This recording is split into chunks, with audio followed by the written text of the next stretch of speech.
ನನ್ನ ಭಕ್ತಿಯೇ ನನ್ನ ಜಾತಿ, ನನ್ನ ಕರ್ಮವೇ ನನ್ನ ಧರ್ಮ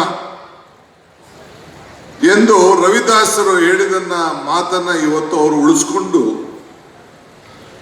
ಎಲ್ಲ ವರ್ಗದ ಜನರಿಗೆ ಇವತ್ತು ಸಹಾಯ ಮಾಡುವಂತ ಕಾರ್ಯಕ್ರಮವನ್ನು ಇವತ್ತು ಮಾಡಿದ್ದಾರೆ.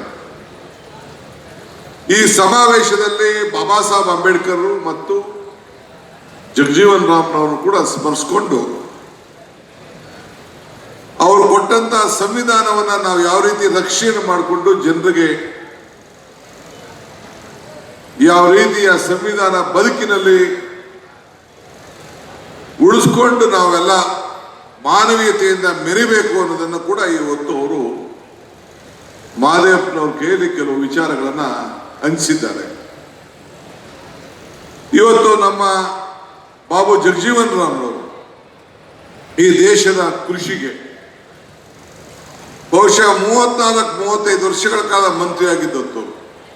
ಕೇಂದ್ರದಲ್ಲಿ ಆಡು ಮುಟ್ಟದ ಸೊಪ್ಪಿಲ್ಲ ಅಂತ ಏನು ನಮ್ಮ ಹಳ್ಳಿಗಳಲ್ಲಿ ಒಂದು ಮಾತಿದೆ.